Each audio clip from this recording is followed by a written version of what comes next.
Buenas a todos, ¿qué tal? ¿Cómo están? Continuaremos con el desarrollo de nuestra unidad uno, que era conceptos fundamentales de economía, pero esta vez, como podrán observar, lo estamos haciendo de manera virtual, de modo a seguir un poco las indicaciones que ha brindado el gobierno para poder contener esta crisis sanitaria que estamos viviendo con la enfermedad del coronavirus. Entonces, retomamos la unidad uno, repasamos un poquito las cosas que estuvimos viendo la clase pasada acerca de conceptos sobre qué es economía, su etimología, su definición como ciencia. También repasamos un poco algunos de los campos en los cuales la economía se encontraba presente. Yo les decía la clase pasada que prácticamente existe economía en todo, en cada una de las actividades diarias que se realizan, que realizamos nosotros como personas y que realizan las empresas o el gobierno, se encuentra un poco de economía. También hablamos acerca de un concepto sumamente clave que vuelvo a recalcar, que es un tema muy importante para el examen, el concepto acerca de la escasez y qué significa la escasez para la economía. También analizamos, nos hicimos la hipotética pregunta de que si fuera posible de que en un futuro exista un mundo sin escasez. También analizamos el concepto de eficiencia, que implicaba la eficiencia económica para la ciencia económica y para el uso eficiente de esos escasos recursos.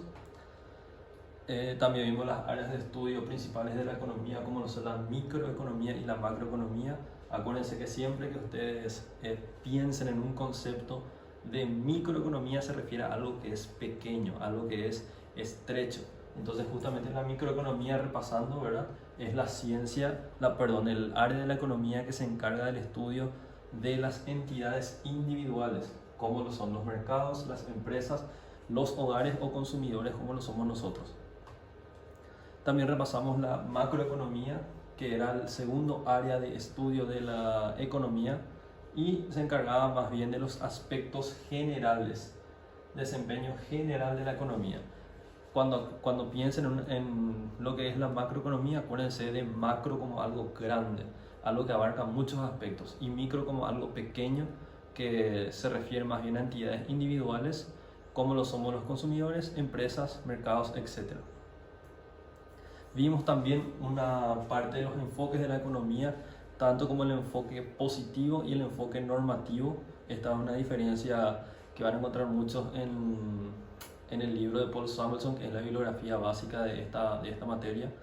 Y recuerden que el enfoque positivo se encargaba de la descripción de los hechos tal como está sucediendo en ese preciso momento. Y la economía normativa era aquella que estudiaba lo que debía hacer según las leyes económicas, ¿sí? Entonces la gran diferencia es el enfoque positivo se refiere a cómo es, y el enfoque normativo a lo que debe ser.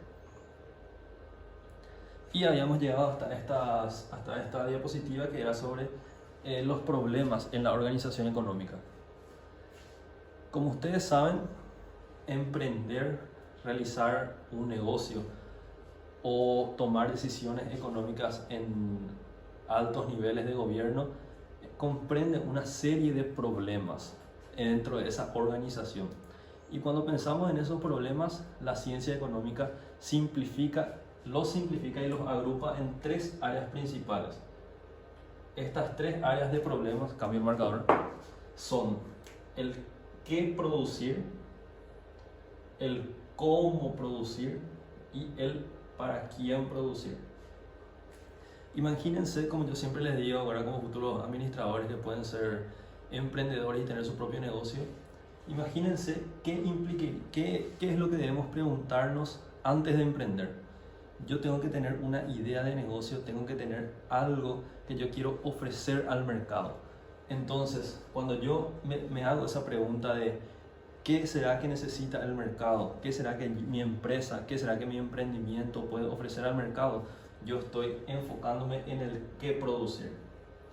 Vamos a ver en la siguiente diapositiva qué preguntas un emprendedor o una autoridad económica, también, ¿verdad?, términos de gobierno, como le estaba diciendo, puede realizarse dentro de esta etapa de el qué producir. Es un problema muy grande dentro de la economía, ¿verdad?, porque como ustedes saben, tenemos escasos recursos, tenemos necesidades ilimitadas, entonces debemos tener bien claro qué es lo que nosotros queremos ofrecer al mercado, qué es lo que estamos dispuestos a brindar como gobierno, qué es lo que estamos dispuestos a comprar como consumidores. Entonces, por eso es el qué producir una pregunta muy importante dentro de la organización económica. El segundo problema es el cómo producir. Una vez que yo tenga claro en la cabeza, tenga claras mis ideas sobre qué es lo que yo voy a producir, tengo que encontrar los medios con los cuales yo voy a poder llevar a cabo eso que yo me he propuesto producir. Entiéndase como cómo producir, aquí prácticamente se engloba todo lo que tiene que ver con la parte operativa de producción. Es decir, cuáles son las técnicas, por ejemplo, que yo voy a emplear dentro del proceso de producción, cuáles son las materias primas necesarias que yo sí o sí tengo que conseguir para poder producir un producto final, ¿verdad? Esa es la pregunta operativa, el cómo producir, cómo yo voy a llevar a cabo eso que yo me he propuesto en el qué producir. Y por último, obviamente que nosotros, al momento como futuros emprendedores, al momento de decidir qué es lo que yo voy a otorgar al mercado, yo tengo que tener una clientela establecida. Es decir, este producto que yo tengo pensado, ¿a quién le voy a vender? ¿Para quién voy a producir eso que yo tengo pensado en la cabeza? Pongamos un ejemplo claro. Hacemos un estudio de mercado acá en el barrio Vista Alegre, ¿verdad? Donde está situada nuestra universidad, y decimos que como curso nosotros queremos emprender un pequeño negocio para que podamos cubrir nuestros costos de fotocopia, nuestros costos de, qué sé yo, de ocio en el recreo, etc. Entonces nosotros pensamos como curso qué es lo que podemos producir, ¿verdad? Primera etapa. Decimos, bueno, acá frente a la universidad hay una pizzería, ¿verdad? Pizza ya existe, o sea, pizzerías existen en el barrio Vista Alegre. Pasamos a otro producto, qué sé yo, podemos pensar en hamburguesas o lomitos. Digamos que eso aún no existe acá en el barrio Vista Alegre. Entonces nosotros decimos, bueno, hemos hecho un estudio de mercado y hemos llegado a la conclusión de que podemos producir, o sería factible producir, hamburguesas y lomitos. ¿Por qué? Porque en el barrio Vista Alegre aún no existe mercado para ese producto. Entonces decidimos qué producir, digamos que hamburguesas. Ahora, llegamos a la siguiente etapa. Una vez que hemos decidido qué es lo que vamos a producir, tenemos que preguntarnos cómo lo vamos a producir. Lo importante aquí es pensar en los métodos operativos para llevar a cabo el producto final, para conseguir el producto final. ¿Cómo producir? Podemos mencionar, primeramente, cuáles son las materias primas que yo necesito. Para hacer hamburguesas o lomitos, necesito obviamente la carne vacuna. Digamos que solamente vamos a hacer de carne vacuna, entonces necesitamos carne vacuna. Necesitamos panes, necesitamos hortalizas, verduras, ¿verdad? Como son la lechuga, el tomate, etc. Vamos viendo los insumos que yo necesito dentro del proceso productivo. ¿Cómo lo voy a producir? Lo voy a producir en el momento para que el cliente pueda obtener un producto nuevo, caliente, o lo voy a producir con antelación y solamente lo venderé en ese momento en que abra el negocio. Es decir, vamos analizando cómo se va a otorgar al mercado ese producto final. Y por último, cuando hablamos el para quién producir, uno debe imaginarse qué mercado voy a atender acá en el barrio Vista Alegre. Es decir, quiénes son los que consumen las hamburguesas y lomitos. Son personas mayores, personas menores, adultos, niños, etc. Es decir, yo tengo que tener definido quién será el mercado al cual yo voy a ofrecer mi producto. Entonces es un ejemplo muy básico que nos ayuda a comprender, a sintetizar los tres problemas que se encuentran dentro del proceso de organización económica. ¿Qué producir? ¿Cómo producir? ¿Y para quién producir? ¿Qué, cómo, para quién? Rápidamente vemos un poquito sobre qué involucra dentro del proceso de decisión del qué producir. Una sociedad debe determinar qué tanto de cada uno de los muchos bienes y servicios posibles elaborará. Claro, porque nosotros como sociedad, habíamos dicho en la clase anterior, tenemos una infinidad de bienes y servicios que son otorgados dentro del mercado. Entonces, nosotros tenemos que decidirnos si vamos a otorgar algún bien y servicio que ya se encuentra en el mercado, o si no, nos preguntamos, ¿será que existe alguna necesidad que aún no fue satisfecha? ¿O será que existe alguna necesidad que nosotros podamos crear?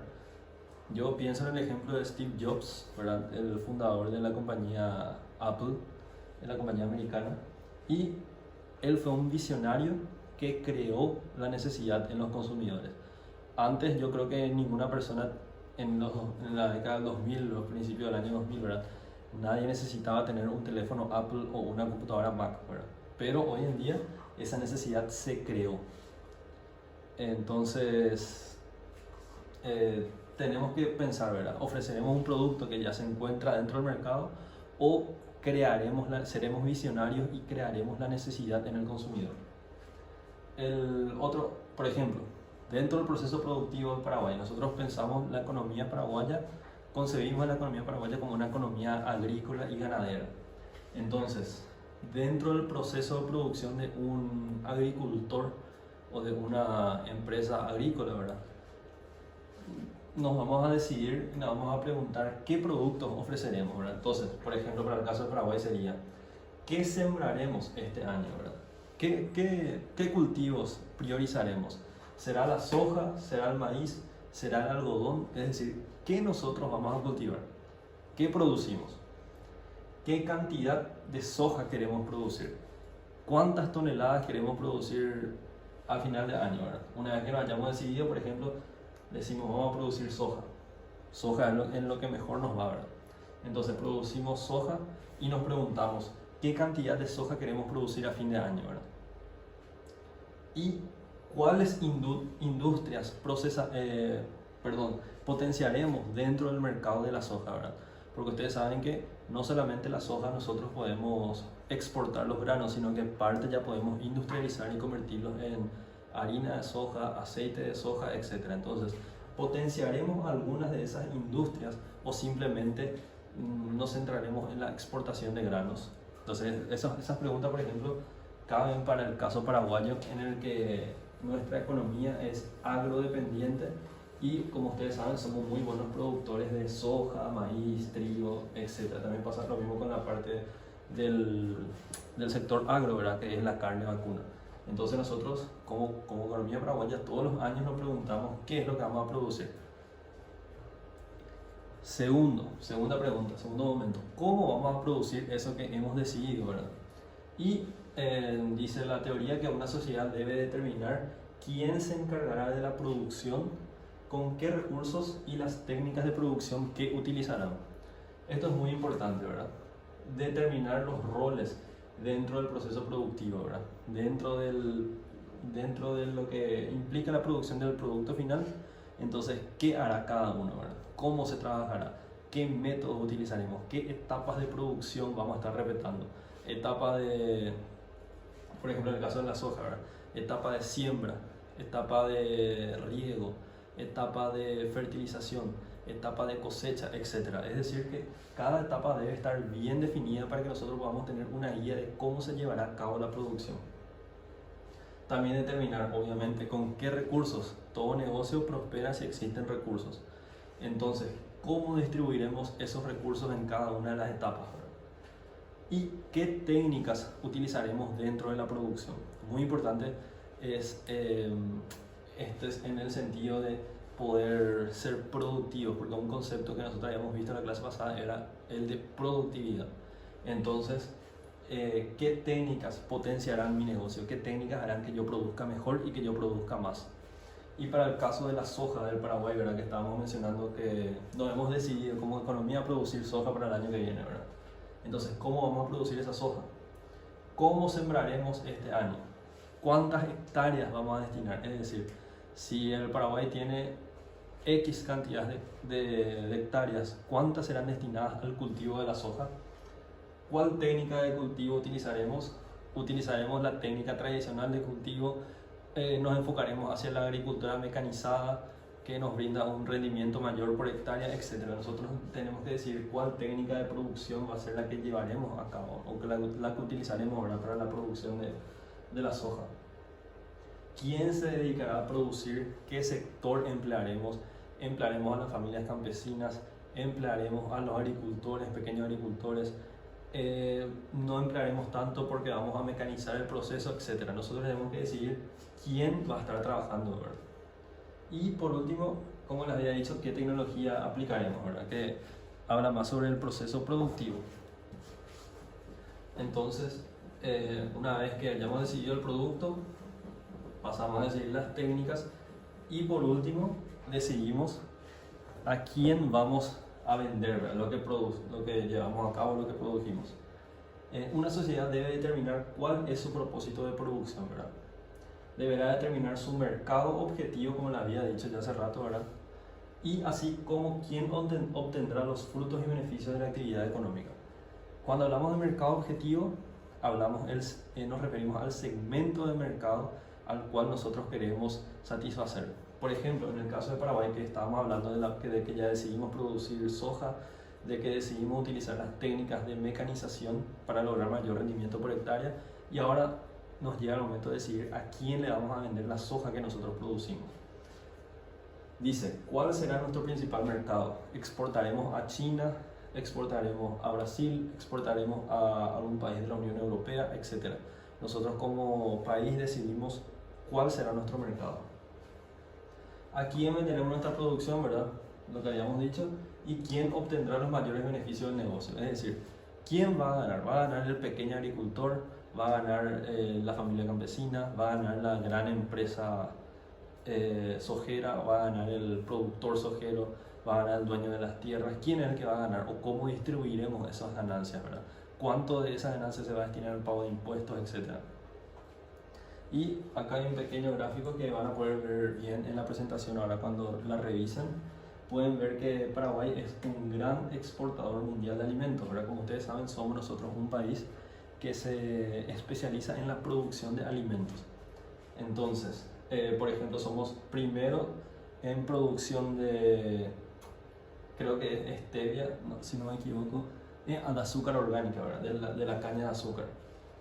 Segundo en la producción de stevia, que es el KG, el famoso KG. Después somos cuarto mayor productor de soja del mundo. Estamos en el 10º lugar en trigo, 6º lugar en maíz y 9º en producción de carne. Entonces son unos pequeños datos para que ustedes vayan sabiendo cómo Paraguay se especializa en la producción de alimentos. Entonces, cerrando esta parte de los problemas de la organización económica, recuerden qué producir, cómo producir y para quién producir. Todas estas etapas deben ser respetadas a la hora de emprender una actividad económica. Una parte que es muy importante es acerca de los sistemas económicos y la organización de ellos. Muchas veces nosotros nos preguntamos, y más todavía con esta crisis del coronavirus, que ya lo vemos varias veces en clase, ¿verdad? Por ejemplo, como yo les había mencionado la clase pasada, me habían preguntado cómo podría afectar el virus del coronavirus a Paraguay, y ahora ya lo estamos viviendo, ¿verdad? La clase pasada aún nosotros no sabíamos que íbamos a tener esta cuarentena que estamos viviendo hoy en día, pero yo les había dado el ejemplo de los tapabocas y alcoholes en gel, ¿verdad? Que hace 2 semanas o 3 semanas atrás, cuando todavía se escuchaba poco de este virus, el tapabocas estaba a 500 o 1000 guaraníes en una farmacia, ¿verdad? Y el alcohol en gel estaba a 5000 guaraníes. Pero ¿qué fue lo que pasó? Creció la demanda de esos productos, la gente se fue a las farmacias a comprar esos productos e inmediatamente empezaron a escasear. Es decir, que no en todas las farmacias eran encontradas estos productos, ¿verdad? De tapabocas y alcohol en geles. Entonces, ¿qué fue lo que pasó?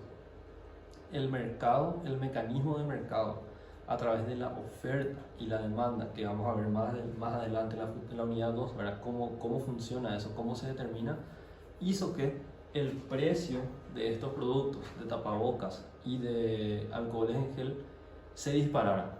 Y hoy en día el gobierno tuvo que salir a intervenir en el mercado y a decir, miren muchachos, no podemos estar vendiendo tapabocas a 10.000 guaraníes, es una locura, el precio máximo es 3.000 guaraníes. o no podemos más estar vendiendo alcohol en gel a 100.000 guaraníes, vamos a tener que fijar un precio máximo en 20.000 guaraníes. Es decir, el gobierno intervino en el mercado. ¿Y cómo se contempla esa intervención del gobierno dentro de los sistemas económicos y organización de la economía? Vamos a verlo ahora. En la imagen pueden ver justamente un mercado. Así como me habían respondido en la clase pasada cuando yo les había preguntado ¿qué es un mercado? Es un lugar en donde se encuentran oferentes y demandantes de productos. Es decir, existen productos que yo como demandante quiero comprar y existen productos que los vendedores como oferentes quieren ofrecer. Por lo general, en economía hay tres grandes grupos de sistema de organización económica. Esta parte es muy importante y también es tema de examen. Como yo les digo, siempre les marco un asterisco así en clase lo que sí o sí yo necesito que ustedes sepan terminando el curso. Tres sistemas de organización económica: la economía de mercado, la economía autoritaria o de gobierno. Siempre que hablamos de economía de mercado, vamos a ver adelante en la siguiente diapositiva, ¿verdad? Que el gobierno tiene poca participación. Otro extremo sería la economía del gobierno, en el cual el gobierno toma la decisión sobre todas las actividades económicas. Y por último, una economía mixta, en la cual tenemos más o menos un 50-50, 50-50 de participación entre gobierno y sector privado. Entonces son tres formas fundamentales en las que se organiza una economía cualquiera, ¿verdad? Llamemos economía en este caso a países, ¿verdad? ¿Qué tipo de sistema económico tienen los diferentes países? Puede ser un sistema de mercado, un sistema de gobierno o un sistema de economía mixta. Primeramente hablemos de la economía de mercado, ¿verdad? Ojo con esta definición. Es aquella en la cual los individuos y empresas privadas toman las decisiones más importantes acerca de la producción y el consumo. La clave aquí está que quienes toman la decisión en una economía de mercado está subrayado dentro de la diapositiva para que ustedes puedan distinguir muy bien. Esto también es tema de examen.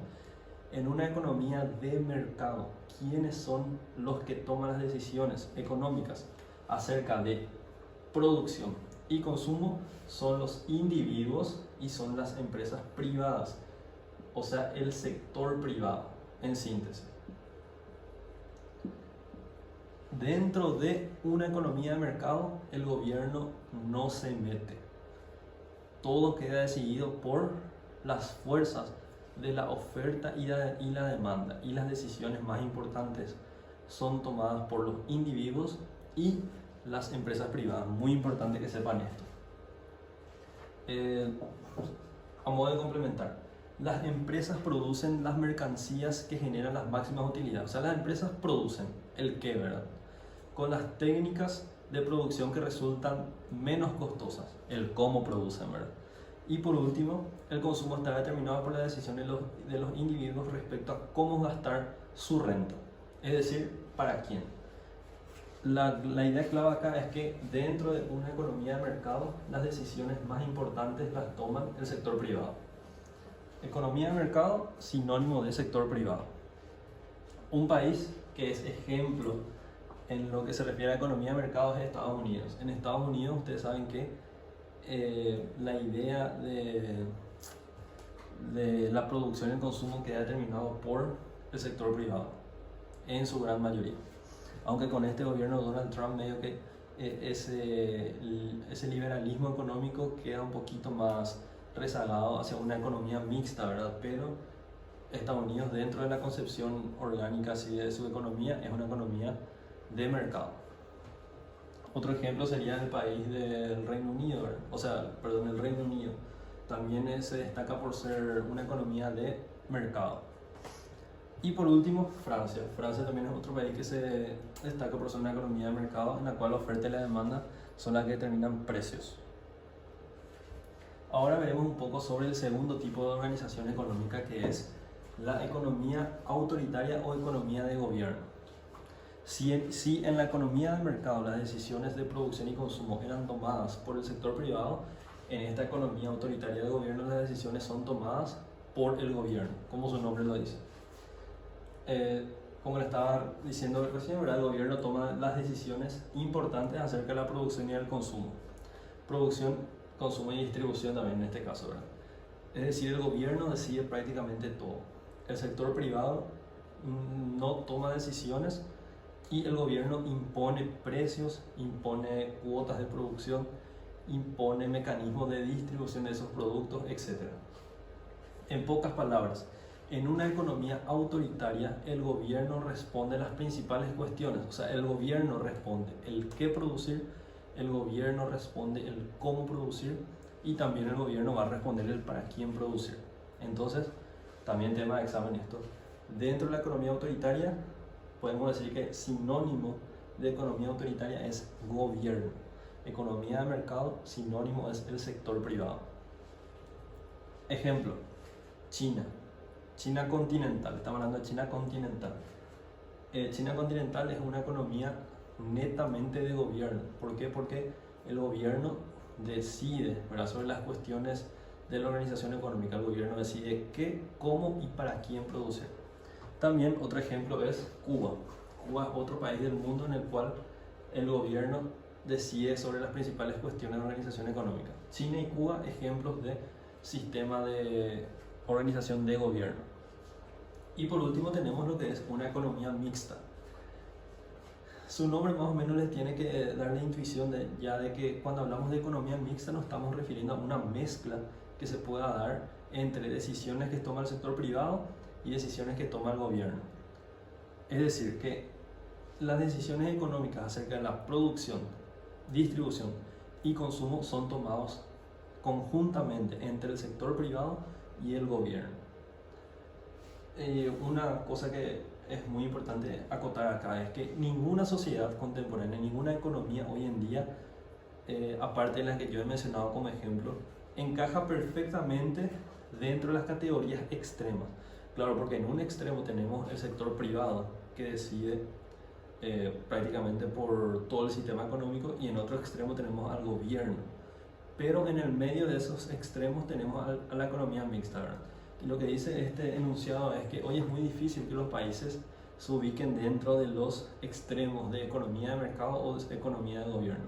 Muchos, es decir, la mayoría de ellos, para no decir prácticamente todos, ¿verdad?, porque hay excepciones como vimos en el caso de Estados Unidos, China, Cuba, el Reino Unido, Francia, etc., encajan dentro de lo que es la economía mixta, en la cual encontramos elementos de gobierno y elementos del sector privado.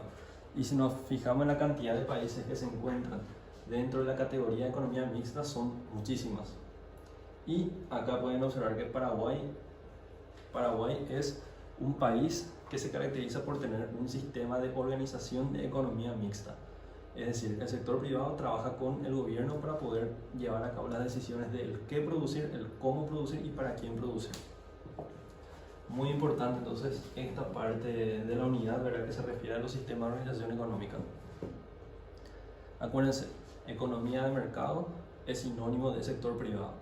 Economía de gobierno o autoritaria es sinónimo de gobierno. Y economía mixta es una mezcla ya de lo que sería el extremo de la economía de mercado y el extremo de la economía de gobierno. Otro aspecto que nosotros debemos mencionar dentro de esta unidad 1 se refiere a lo que son los insumos y a lo que son los productos, ¿verdad? Acá tenemos varios ejemplos. Tenemos, por ejemplo, semillas de soja, tenemos trabajadores, tenemos carne vacuna, tenemos plantaciones, tenemos verduras, hortalizas y tenemos petróleo o combustible, ¿verdad? Muy importante saber la diferencia entre lo que es insumo y lo que es producto. Los insumos, por ejemplo, son mercancías o servicios que se utilizan para producir otros bienes y servicios. Muy importante. Insumos se utilizan para producir otros bienes y servicios. Es decir, que forman parte de una cadena productiva. Una economía utiliza su tecnología existente para combinar insumos y obtener productos, ¿verdad? O sea que, por ejemplo, nosotros habíamos dicho que dentro de la decisión del qué producir íbamos a producir hamburguesas para el barrio, ¿verdad? Entonces, ¿cuáles son los insumos que lleva una hamburguesa? Un insumo principal yo creo que es la carne vacuna, después tenemos jamón, tenemos queso, tenemos huevo, lechuga, tomate, mayonesa, pan, etc. Esos son los insumos que son utilizados para obtener un producto final, y el producto final sería justamente la hamburguesa, ¿verdad? Y justamente acá tenemos la definición de producto, ¿verdad? Son los distintos bienes o servicios resultantes del proceso de producción. Piensen, para diferenciar ambos, entre insumo y productos. Insumos son todas las cosas que yo necesito para poder producir mi producto final. Y el producto final sería ya el resultado del procesamiento de esos insumos. Entonces, insumos, jamón, queso, pan, etc. Producto final, hamburguesa.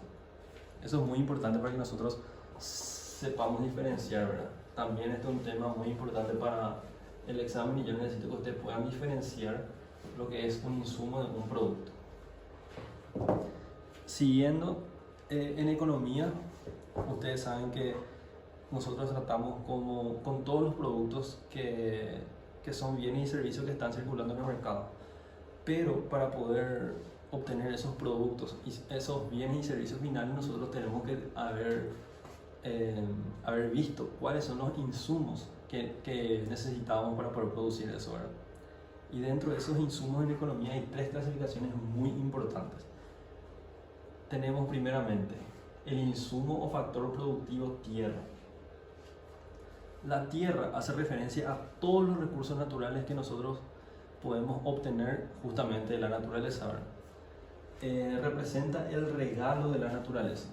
Representa el regalo de la naturaleza para los procesos productivos. Es decir, lo que es prácticamente, no quiero decir gratis, ¿verdad? Pero digamos que es lo que la naturaleza nos ofrece, ¿verdad? Para que nosotros podamos aprovechar. Por ejemplo, tenemos agua. El agua es un recurso natural, ustedes saben, ¿verdad? Y que está disponible en la naturaleza. Por eso, por más de que sea agua, ingresa dentro de la categoría de tierra. Porque en economía, como les dije, hay 3 categorías principales de insumos: tierra, trabajo y capital. Tierra, trabajo y capital. Dentro de tierra ingresan todo lo que sean los recursos naturales. Por ejemplo, dice, la tierra que se utiliza para la agricultura. La tierra que se utiliza para la agricultura obviamente es un recurso natural, entonces entra dentro de la clasificación de tierra. El agua, la energía solar, la energía eólica, el viento, son todos recursos naturales que forman parte del proceso productivo y se encuentran dentro del insumo tierra. Después, el segundo insumo es trabajo. ¿Qué involucra el trabajo? ¿Qué se puede encontrar dentro del factor productivo trabajo? Y se menciona aquí que el trabajo se refiere al tiempo que un ser humano dedica a la producción. Por ejemplo, trabajando en fábricas automotrices, ¿verdad? Cultivando la tierra, enseñando en una escuela, ¿verdad? U horneando pizzas, por ejemplo, en el caso de que uno produzca pizzas. Entonces, siempre que nosotros mencionemos al insumo trabajo, estamos refiriéndonos a la mano de obra. Así como tierra eran recursos naturales, trabajo es mano de obra, es decir, todas las personas que están empleadas dentro del sistema económico, desde médicos, enfermeras, economistas, ingenieros, administradores, contadores, sociólogos, abogados, etc. Todos forman parte del factor productivo o del insumo trabajo, porque representan la mano de obra. Entonces sería el segundo insumo. El primero es tierra, que se refiere a los recursos naturales, y trabajo, el segundo, ¿verdad?, que se refiere a manos de obra. En tercer lugar tenemos al capital. El tercer insumo importante dentro de la economía es el capital. Todo esto se da dentro de la visión clasista de los economistas clásicos. Y capital, ¿a qué se refiere el capital? Se refiere a los recursos que integran los bienes durables de una economía y se producen para producir otros bienes. Es decir, el capital sería prácticamente aquellos bienes que ya existen en la economía y que potencian o facilitan la producción de los bienes finales o productos finales. Ejemplo, las maquinarias. Las maquinarias dentro de una fábrica, por ejemplo, forman parte del capital de esa empresa o el capital de la economía del país. ¿Por qué? Porque las maquinarias facilitan y aceleran el proceso productivo, ¿verdad? O sea que lo que una máquina puede hacer reemplaza a la mano de obra, ¿verdad? Porque imagínense que antes, por ejemplo, antes de la revolución industrial, las empresas trabajaban con mano de obra de personas, pero luego de la revolución industrial las máquinas pasaron a sustituir la mano de obra. Entonces las máquinas forman parte del proceso productivo. También dentro del capital se encuentran las carreteras. ¿Por qué las carreteras? Ustedes me van a preguntar seguro. ¿Por qué las carreteras pueden ser consideradas como capital? ¿Por qué? Porque las carreteras facilitan también la distribución de un producto. Piensen, por ejemplo, que cómo se traslada un producto de la fábrica, leche por ejemplo, a un supermercado. Lo utilizan a través de un camión, que es un distribuidor, y también a través de las carreteras. Por eso forman parte del capital. Computadoras, martillos, camiones, aceras, automóviles, etc. Entonces, todo eso forma parte del capital. 3 factores productivos: tierra, que son los recursos naturales; trabajo, que es la mano de obra; y el capital, que son todos los bienes durables que potencian la producción final de un insumo o de un producto, ¿verdad? Entonces, son 3 insumos o factores productivos que debemos manejar. Por último, para culminar la unidad, estamos llegando a lo que es la frontera de posibilidades de producción. Este es un modelo económico, este es el primer modelo que vamos a ver dentro de esta materia. Y como modelo nosotros tenemos que entender que lo que hace un modelo en economía, por eso es una ciencia, porque a través del método científico se ha logrado simplificar la visión del mundo real, ¿verdad? Entonces, cuando hablamos de un modelo, nosotros lo que estamos haciendo es simplificar la realidad para poder entender cómo funciona esa realidad que estamos viendo en ese momento. Entonces, ¿qué nos dice el modelo de la frontera de posibilidades de producción? Todas las economías tienen recursos y tecnologías que son escasas. Entonces, siempre lo que yo les digo, economía es sinónimo de escasos recursos. Todas las economías tienen recursos y tecnologías escasas y también son limitadas para producir un bien, ¿verdad? Este concepto es conocido en economía como frontera de posibilidades de producción. Entonces, la suma de todos los recursos escasos, limitados que tiene una economía nos da como resultado la frontera de posibilidades de producción, ¿verdad? Que se define como el conjunto de combinaciones de factores productivos: tierra, trabajo y capital, tiene que ser aquí, tierra, trabajo y capital, y tecnología, en los que se logra la mayor producción posible. Es decir, la frontera de posibilidades de producción, van a ver más adelante el gráfico, me permite saber como economía cuál es la cantidad máxima de bienes y servicios que yo puedo producir o que yo puedo ofertar, dados mis factores productivos que son escasos y limitados, dada mi tierra escasa, mi trabajo escaso y mi capital también, que es limitado. Entonces, la frontera de posibilidades de producción, que se abrevia FPP, siempre que ustedes vean FPP es frontera de posibilidades de producción. La frontera de posibilidades de producción nos muestra si estamos utilizando los insumos, ¿verdad?, los recursos productivos correctamente o no lo estamos haciendo. Es decir, si tenemos capacidad ociosa, si podemos utilizar, estamos malgastando los recursos. Y también nos representa el menú de bienes y servicios de los cuales dispone nuestra sociedad. Frontera de posibilidades de producción, ¿verdad? Para la comprensión de la lógica del funcionamiento de esta herramienta, conviene estudiar el modelo que vamos a ver ahora, ¿verdad? Suponemos una economía, un país X, donde se producen solamente 2 bienes. Vamos a simplificar la realidad. Ustedes saben que en una economía cualquiera se pueden producir cantidad infinita de bienes, ¿verdad? Pero nosotros vamos a simplificar esa realidad y vamos a centrarnos solamente en la producción de 2 bienes: autos y celulares. Solamente 2 bienes estamos produciendo. Dados los insumos que disponemos como economía, solamente podemos producir hasta 20 unidades de auto o hasta 10 unidades de celulares por mes. O sea, sumando toda la mano de obra que tenemos, sumando todos los recursos, todos los capitales, etcétera, de todas las empresas productoras de nuestra economía, solamente vamos a suponer que podemos producir o hasta 20 unidades de auto por mes o hasta 10 unidades de teléfonos celulares, ¿verdad? Y dentro del proceso productivo nosotros utilizamos tierra, trabajo y capital dentro de nuestro proceso productivo como economía. Entonces nosotros tenemos acá una pequeña tablita que nos demuestra las distintas combinaciones de producción que nosotros podemos obtener utilizando nuestro trabajo, tierra y capital. Tenemos por ejemplo que la posibilidad A, podemos producir 20 unidades de autos, ¿verdad? Como decía el enunciado del problema, o sea, podemos producir 20 unidades de autos, pero no producimos ningún celular.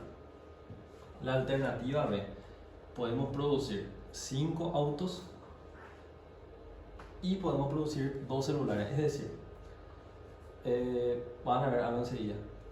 La tercera posibilidad, podemos producir 10 autos o 4 celulares, y así sucesivamente hasta llegar a la posibilidad o la alternativa E, ¿verdad? En la cual dejamos de producir autos completamente y nos focalizamos en la producción de celulares. Entonces, ¿qué pueden observar? A medida que yo voy produciendo menos autos, ¿verdad? Voy bajando la cantidad 20, 15, 10, 5, 0, voy aumentando la cantidad de celulares. Es decir, como mis recursos como economía son escasos, yo necesariamente tengo que sacrificar un bien, en este caso autos, para poder producir más celulares. ¿Por qué? Porque yo tengo un límite de recursos, un límite de capital, un límite de tierra, un límite de trabajo que yo no puedo superar ni por más que quiera, ¿verdad? Porque no me da la capacidad. Entonces necesariamente yo tengo que sacrificar la producción de autos para poder aumentar la producción de celulares. Y ojo, esto es muy importante. La escasez de insumos y tecnologías implica que la producción de autos y celulares es limitada. Así se va de las opciones de producción A, B, C, D, E, ¿verdad? Entonces, se va transfiriendo trabajo de la producción de recursos a la producción de celulares para que esta producción de celulares pueda aumentar. Por eso es que la producción de autos disminuye y la producción de celulares aumenta. ¿Por qué? Porque primeramente yo producía 20 autos y 0 celulares. Entonces lo que yo hacía era destinar todos mis recursos a la producción de autos, y ahora voy destinando un poquito menos recursos a la producción de autos y voy destinando más a la producción de celulares. Por eso que la producción de celulares aumenta y la producción de autos, como yo estoy sacrificando producción de autos para producir más celulares, va disminuyendo. Esa es lo que nos muestra la frontera de posibilidades de producción. Entonces, ese es el concepto que se engloba dentro de esto, ¿verdad? Y gráficamente, nosotros vamos a ver ahora un gráfico que es el gráfico de la frontera de posibilidades de producción. El gráfico que nos muestra cómo funciona el modelo. Tenemos el eje de ordenada Y, tenemos el eje de ordenada X, tenemos producción de autos y vamos a tener aquí la producción de celulares, ¿verdad? Dos bienes nomás. Acuérdense que nosotros estamos dentro de un modelo en el cual nuestra economía solamente produce autos y celulares. Tenemos, por ejemplo, que primero, según nuestra tabla que está en la diapositiva anterior, van a poder ver que nosotros producíamos 20 unidades de auto y producíamos 0 unidades de celulares, ¿verdad? Ahí va apareciendo la curva y van apareciendo las distintas alternativas. A ver si aparece todo.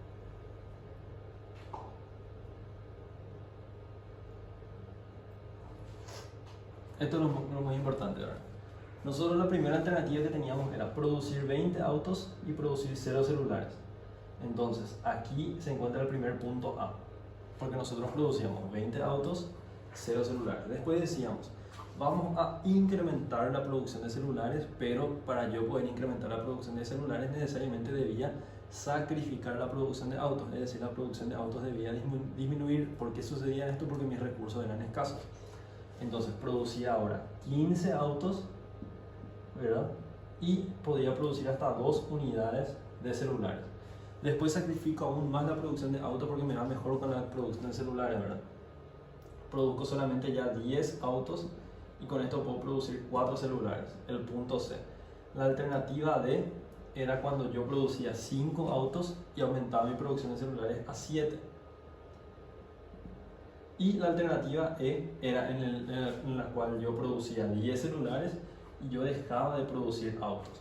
Entonces, ¿qué es lo que podemos ver? Acá vemos un intercambio de producción entre las dos alternativas.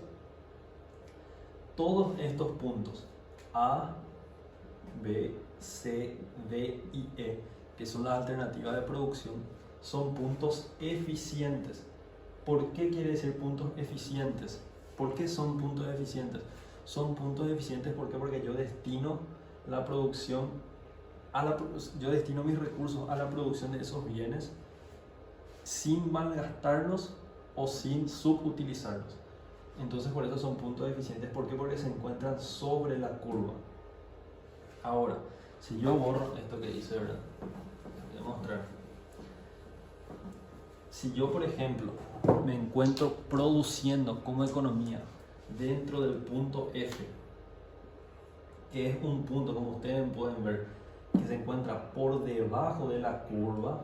Esta es la frontera de posibilidades de producción, se encuentra por debajo de la curva, entonces estoy dentro de un punto ineficiente. ¿Por qué punto ineficiente? Porque yo puedo estar mucho mejor que en el punto F. Puedo estar en la alternativa B, en la alternativa C, en la alternativa A, D o E. Pero sin embargo yo como economía estoy subutilizando mis escasos recursos y me encuentro dentro del punto ineficiente. Y también se puede dar el caso en el cual nosotros como economía nos proponemos alcanzar el punto G, ¿verdad? Sin embargo, este es un punto inalcanzable. ¿Y por qué yo hace rato les decía, ni por más que queramos vamos a poder producir más autos celulares? ¿Por qué? Porque es un punto inalcanzable. Solamente con crecimiento económico nosotros vamos a poder desplazar nuestra curva hasta llegar al punto G algún día, acá a 10 años por ejemplo. Entonces es muy importante que nosotros podamos diferenciar los puntos eficientes, que son los puntos que se encuentran sobre la curva. Puntos eficientes son los puntos sobre la curva. Los puntos ineficientes de producción, en este caso, son cualquier punto que se encuentre por debajo de la curva. Todos estos puntos que estoy trazando ahora en el gráfico son puntos ineficientes, porque se encuentran todo por debajo de la curva. Y puntos inalcanzables son aquellos que se encuentran por encima de la curva. Algo que es muy básico que nosotros podamos comprender esto también para la hora de decisión de producción, ¿verdad? Que nosotros tenemos que definir correctamente la utilización eficiente. Acá se encuentra el concepto de eficiencia económica y el de escasez, ¿verdad? Entonces, ¿qué podemos concluir de este modelo? La frontera de posibilidades de producción tiene una forma curvada, porque ustedes vieron el gráfico, les voy a hacer, tiene una forma curvada, ¿verdad? Hacia afuera, curvada hacia afuera, y decreciente. ¿Por qué decreciente? Porque yo voy sacrificando la producción de autos para producir mayores celulares. Hay una relación negativa, ¿verdad? Yo sacrifico autos, produzco menos autos, produzco más celulares. No hay un caso en que yo pueda producir más autos y más celulares. Entonces es una relación decreciente. Tiene pendiente negativa. La curva, como pueden ver, tiene una pendiente que es negativa, ¿verdad? Debido a que para producir una mayor cantidad de un bien hace falta renunciar a otro bien, ¿verdad? Los puntos situados fuera de la frontera, como les había dicho, los puntos que están fuera de la curva son puntos inalcanzables y los puntos que se encuentran situados por debajo de la curva son puntos ineficientes. Entonces cualquier punto situado por debajo de la curva, como les había dicho, ¿verdad? Como el punto F, dice en este caso, vamos a poner F, indica que la economía no ha conseguido la eficiencia económica. Hay unos ejercicios que vamos a hacer esto en clase, ¿sí? Voy a hacer otro video para yo poder mostrarles también la resolución de un ejercicio, pero esta parte vamos a verla en clase, ¿sí? Para que ustedes puedan entender y puedan consultarme, ¿verdad? Porque esta parte tiene mucho de matemática y yo necesito saber cómo están ustedes en matemática antes de poder dar más a fondo estos ejercicios, ¿sí? Pero básicamente los ejercicios lo que buscan es la construcción de la curva, dadas las alternativas que tenemos, dadas la alternativa que tiene una economía determinada, construir la curva y determinar cuáles son los puntos eficientes, cuáles son los puntos inalcanzables, acuérdense lo que están encima de la curva, y cuáles son los puntos ineficientes o que se encuentran por debajo de la curva. Por último, tenemos el concepto para terminar la unidad 1 de costo de oportunidad, que es lo que nosotros podemos concluir del modelo de frontera de posibilidades de producción. La conclusión principal se llama costo de oportunidad. Ojo con este enunciado. En un mundo de escasez, elegir algo significa renunciar a alguna cosa, ¿verdad? Vamos a pensar simplemente en nuestro tiempo. Un día tiene 24 horas y nosotros tenemos muchísimas cosas que podemos hacer en 24 horas, ¿verdad? Muchísimas cosas. Sin embargo, el tiempo siempre se queda corto, ¿verdad? Siempre necesitamos más tiempo. Pónganle que ustedes han decidido formarse en una carrera universitaria, están estudiando administración, ¿verdad? Y ustedes han renunciado a algo para poder estudiar. Por ejemplo, ustedes pudieron haber renunciado a descansar después del trabajo, pudieron haber renunciado a dejar de ir al gimnasio a la noche porque tienen que venir a la universidad a estudiar, han renunciado a actividades de ocio con los amigos, a qué sé yo, a reunirse con los compañeros, reunirse con los amigos, etc. Han renunciado a todo eso para poder estudiar una carrera universitaria. Es decir que esa decisión que ustedes tomaron de renunciar a sus actividades para estudiar representa un costo de oportunidad a ustedes. O sea, el costo de oportunidad básicamente se define. Es lo que yo dejo de percibir, lo que yo dejo de hacer por hacer otra cosa. Esa es la definición. Yo sacrifico algo para poder hacer otra cosa. ¿Por qué? Porque mi tiempo es limitado. Mi día solamente tiene 24 horas. Entonces, dentro de estas 24 horas yo decido dedicar de 6 a 10 todos los días al estudio. Entonces yo 4 horas estoy sacrificando. En esas 4 horas yo podría haber estado descansando, podría haber estado en mi casa viendo la tele, podría estar jugando partidos, podría estar, no sé, haciendo alguna actividad. Sin embargo, yo he decidido renunciar a eso para poder estudiar, ¿verdad? En el caso de ustedes. El costo de oportunidad de una decisión es el valor o bien al servicio al cual se renuncia. Cuando se elige entre estudiar administración, trabajar o asistir a la universidad, se debe considerar en cada caso cuánto costará la decisión en términos de las oportunidades que se dejan ir. El costo de la alternativa a la que se renuncia es el costo de oportunidad. Pónganle que ustedes están estudiando a la mañana. Vamos a suponer que nosotros estamos estudiando a la mañana y no tienen la posibilidad de trabajar. Sin embargo, ustedes quieren trabajar, pero la carrera que están siguiendo no les permite trabajar y estudiar a la vez. Entonces, ustedes, como priorizan su formación profesional, van a elegir estudiar. Entonces, ¿cuál es el costo de oportunidad de ustedes al decidir estudiar una carrera, por ejemplo, que es a la mañana? El costo de oportunidad sería el valor del sueldo mínimo hoy, ¿verdad? Porque ustedes van a dejar de percibir un salario, vamos a decir que van a trabajar por un salario mínimo porque deciden estudiar. Entonces, el costo de oportunidad de ustedes es 2.192.000 y monedas, ¿verdad? Que no recuerdo bien. Entonces, ese es el costo de oportunidad de ustedes por elegir estudiar administración en el turno mañana. Otra manera de medir el costo de producir un bien es mediante el costo de oportunidad, lo que se deja de producir de un bien para producir otro. En el caso de automóviles y celulares, que vimos en el caso de la frontera de posibilidad de producción, ¿cuál era el costo de oportunidad de sacrificar la producción de autos para aumentar de celulares? Ahí se ve el concepto de costo de oportunidad. Y así finalizamos lo que es la unidad 1, ¿sí? Ahora, con la tarea que van a realizar, les voy a estar brindando las indicaciones propias para la realización de los ejercicios que tienen que ver básicamente con los sistemas económicos, su organización, también un poco sobre los factores productivos y los insumos, y un ejercicio de frontera de posibilidad de producción que voy a hacer con ustedes. Muchas gracias, y por favor, si tienen alguna duda, no duden en comunicarse conmigo a mi dirección de correo electrónico que les proporcioné en la guía del docente, o sea, la guía de la clase 1, guía de la clase virtual. Muchísimas gracias.